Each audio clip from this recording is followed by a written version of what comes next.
নমস্কার গাইস, কেমন আছো তোমরা সবাই? আশা করি সবাই খুবই ভালো আছো। আমি প্রীতম চলে আসলাম আজকে নতুন আরেকটি ভিডিও নিয়ে।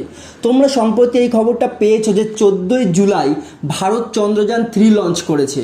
আর চন্দ্রযান-3 লঞ্চে ভারতের খরচ হয়েছে 615 কোটি টাকা। এর আগেও চন্দ্রযান দুবার লঞ্চ করা হয়েছিল, 2019 সালে চন্দ্রযান-2 এবং 2008 সালে চন্দ্রযান-1, যার মধ্যে দুটো চন্দ্রযানই সফলভাবে সেফ ল্যান্ডিং হয়নি।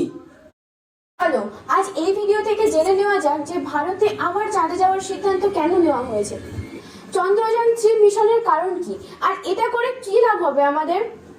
যে দেশের মানুষ এত গরিব, যে দেশটা এত গরিব, সেই দেশে এত টাকা খরচ করে চন্দ্রযান মিশন, মহাকাশযানে এত বড় মিশন, এত বড় প্রোগ্রাম করার কি কারণ? তো চলো এবার আমরা এটা জেনে নিই। ভারতের এই মহাকাশ প্রোগ্রামের ব্যাপারটা আমার তো বেশ ভালোই লেগেছে। তো বন্ধুরা, এবার ভিডিওর আসল পর্যায়ে যাওয়া যাক। তো এরকম ভিডিও তোমরা যদি আরো দেখতে চাও তো আমাদের চ্যানেলটাকে সাবস্ক্রাইব করে দাও, আর অবশ্যই কমেন্ট করে জানাও যে তোমরা এরকম ভিডিও আরো দেখতে চাও। চন্দ্রযান-3 ভারতের অর্থনৈতিক দিক থেকে খুবই গুরুত্বপূর্ণ। কেন, চলো তা জেনে নিই। আমরা সবাই জানি চাঁদ পৃথিবী থেকে বেশি দূরে না, কিন্তু আসল সত্যিটা হলো চাঁদ পৃথিবী থেকে অনেকটাই দূরে। চাঁদ খুবই একটা গুরুত্বপূর্ণ উপগ্রহ।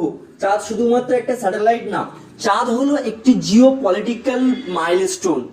আমরা যতবার ভেবেছি চাঁদে কেউ গিয়েছে, ততবারই আমাদের চোখে দুটো ছবি বেশি উঠেছে, নীল আর্মস্ট্রং আর বাজ অলড্রিন। সারা পৃথিবীর মধ্যে মাত্র 3টি দেশ চাঁদে সফট ল্যান্ডিং করেছে, আমেরিকা, রাশিয়া আর চীন।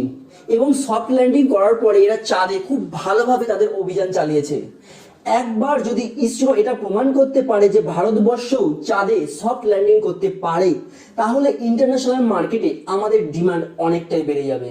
এতে ভারতের অর্থনৈতিক অনেক উন্নতি হবে। তাহলে আমরা নাসার মতো অনেক টাকা ইনকাম করতে পারবো। 2008 সালে যখন প্রথম চন্দ্রযানে হার্ড ল্যান্ডিং হয়েছিল, যেখানে ল্যান্ডিং হওয়ার কথা ছিল সেখান থেকে অনেকটাই দূরে ল্যান্ডিং হয়েছিল, কিন্তু চন্দ্রযান-1 লঞ্চিং তো সফলভাবেই হয়েছিল এবং পৃথিবী থেকে 3,84,400 কিমি অতিক্রমও করে নিয়েছিল। কিন্তু ল্যান্ড হওয়ার সময় ল্যান্ডের থেকে মাত্র 1/2 কিলোমিটার দূরে একটি সফটওয়্যার গ্লিচের কারণে সঠিক জায়গায় ল্যান্ড করতে পারেনি। প্ল্যান এটা ছিল যে 14 দিন চাঁদে স্টাডি করে সেই তথ্য আমাদের কাছে পৌঁছে দেবে, কিন্তু কমিউনিকেশন ডিভাইসের সমস্যার জন্য সেই প্ল্যান অসম্পূর্ণ থেকে গেল। চন্দ্রযান-3 দ্বারা আমাদের কাছে একটা সুবর্ণ সুযোগ আছে যে আমরা সারা পৃথিবীকে আমাদের টেকনোলজি সম্বন্ধে জানাতে পারি। তোমরা সবাই জানো যে চাঁদের শুধুমাত্র একটা অংশই আমরা দেখতে পাই, 41% অংশ এখনো আমরা দেখতে পাইনি, এবং সেই অংশে সূর্যের আলো কোনোদিনও পৌঁছয়নি। জানা যায় যে সেই অংশে বিশেষ বিশেষ জায়গায় রয়েছে জল, এবং সেটা 100 মিলিয়ন টনেরও বেশি। গাইস, খিদে পেয়ে গেল, এতক্ষণ ধরে ভিডিও বানাচ্ছি, খিদে তো পাবেই। তোমরা কি জানো ডমিনোজে এখন বাম্পার অফার চলছে? ডমিনোজ থেকে তুমি যাই অর্ডার করো না কেন, তাতে তুমি পেয়ে যাচ্ছ 50% অফ। যদি তুমি 200 টাকার কোনো পিৎজা অর্ডার করো, সেক্ষেত্রে তুমি পেয়ে যাবে 100 টাকা ছাড়, অর্থাৎ 200 টাকার জিনিস পেয়ে যাবে 100 টাকায়। তো দেরি কিসে, ঝটপট ডাউনলোড করো। এবং তো ডাউনলোড করার জন্য তোমরা ভিডিও ডেসক্রিপশন অথবা কমেন্ট বক্সে গিয়ে পেয়ে যাবে ডমিনোজের লিংক। সেখান থেকে ডমিনোজ অ্যাপ্লিকেশনটা ইনস্টল করো, বেশি বড় না, এবং তাড়াতাড়ি অর্ডার করে নাও আর পেয়ে যাও 50% অফ। 200 টাকার পিৎজা 100 টাকায়। আমিও তাড়াতাড়ি একটা পিৎজা অর্ডার করি, কারণ এই অফার আর বেশি দিন থাকবে না। তো আমার পিৎজা অর্ডার করা হয়ে গিয়েছে, চলে আসবে এক্ষুনি, বেশি সময়ও নেয় না ডমিনোজ। তো তোমরাও তাড়াতাড়ি পিৎজাটা অর্ডার করে নাও এবং পেয়ে যাও 200 টাকার পিৎজা মাত্র 100 টাকায়। এবং অবশ্যই আমার দেওয়া লিঙ্ক থেকে তোমরা যদি ডাউনলোড করো তবেই কিন্তু পাবে এই 50% অফ। শিগগিরই চলে যাও কমেন্ট বক্স অথবা ডেসক্রিপশনে এবং ডাউনলোড করে নাও ডমিনোজ অ্যাপ্লিকেশনটা। এবার তোমাদের মনে এই প্রশ্নটা আসতেই পারে যে চন্দ্রযান-2 এবং চন্দ্রযান-3 মধ্যে পার্থক্য কি আছে? আদৌ আছে, তাও আবার 5টি। এক, চন্দ্রযান-3কে চন্দ্রযান-2 এর তুলনায় অনেকটাই সিম্পলিফাই করা হয়েছে। চন্দ্রযান-2টা ছিল অনেকটাই কমপ্লেক্স। 2, strong leg.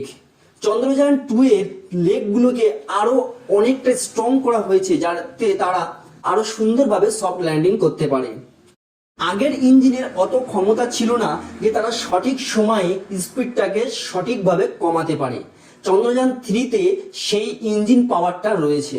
3 নম্বর হলো ইনস্ট্রুমেন্ট, যাকে বলে চাঁদের থেকে পৃথিবীর ওপরে লক্ষ্য রাখা, পৃথিবীর কোথায় কে কখন কি করছে সেই সব বিষয়ে। 4 নম্বর হচ্ছে লঞ্চ ভেহিকেল। চন্দ্রযান 3 আগের যানগুলোর তুলনায় আরো 4000 কেজি বেশি লোড নিতে পারে। 5 নম্বর হচ্ছে খরচ। চন্দ্রযান 2তে খরচ হয়েছিল 870 কোটি টাকা, কিন্তু চন্দ্রযান 3তে সেই খরচটা কমে এসে গেছে 615 কোটি টাকায়। আরো একটি গুরুত্বপূর্ণ প্রশ্ন, ইসরোতে খরচ করার কোনো দরকার কি আছে? ইসরোতে খরচ নিয়ে অনেক প্রশ্ন আসবে জেনেই সতীশ ধাওয়ান যখন ইসরোর চিফ হন তখন তিনি মাসিক আয় হিসাবে 1 টাকা করে নিতেন। আমরা ইসরোতে যা খরচ করি তা জিডিপি এর 0.8%।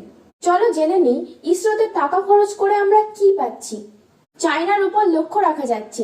চায়না কখন ভারতে প্রবেশ করছে, ভারতের কোন কোন এলাকা গোপনে দখল করে নিচ্ছে, চায়না সমুদ্রে কি করছে, যে কোনো সাইক্লোনের পূর্বাভাস এই স্যাটেলাইটের মাধ্যমেই পাওয়া যাচ্ছে। ইসরোর বাজেট নাসা থেকে 15 গুণ কম, আর এত কম বাজেটে আমরা আমাদের জীবনকে আরো অনেক সুন্দর করে তুলছি। তো শুধু ভারতের না, আরো অনেক বিদেশি দেশের হয়েও কাজ করছে। ইসরো মোট 28টি দেশের সঙ্গে কাজ করেছে এবং আজ পর্যন্ত ইসরো মোট 239টি স্যাটেলাইট লঞ্চ করেছে। তাহলে বন্ধুরা তোমরা বুঝলে যে মহাকাশ অভিযান আমাদের ভারতবর্ষের অর্থনৈতিক দিক থেকে অনেকটাই লাভবান। হ্যাঁ মানছি কোনো কিছু করতে গেলে প্রথমে একটু খরচা হয়, কিন্তু সেই জিনিসটা যখন সফল হয় তখন তার অনেক গুণ টাকা রিটার্ন চলে আসে। এবং এইভাবে চন্দ্রযান 3-র ল্যান্ডিং যদি ভালো হয় এবং সে যদি সফলভাবে তার অভিযানটা কমপ্লিট করে, তাহলে এই 615 কোটির বদলে আমাদের ভারতবর্ষের কাছে আসবে আরো অনেক হাজার হাজার কোটি কোটি টাকা, যাতে আমাদের ভারতবর্ষের আরো লাভবান হবে। গাইস, এই ছিল আজকে আমাদের ভিডিওটা কেমন হলো তোমরা অবশ্যই জানিও। ভিডিওটা অনেকটা ইনফরমেটিভ ভিডিও এবং এটা আশা করি তোমাদের সবারই ভালো লেগেছে। এই চ্যানেলে নতুন হয়ে থাকো তাহলে প্লিজ চ্যানেলটি সাবস্ক্রাইব করো, এবং এই রকম এই ইনফরমেটিভ ভিডিও যদি তোমরা আরো দেখতে চাও তাহলে অবশ্যই আমাদের কমেন্ট করে জানিও যে ওয়ান্স মোর। তো আপাতত আমরা আজকে এখানেই ভিডিওটা শেষ করছি, দেখা হচ্ছে পরের ভিডিওতে। ততদিন ভালো থেকো, সুস্থ থেকো এবং দেখতে থাকো দ্য চিরকুট বক্স।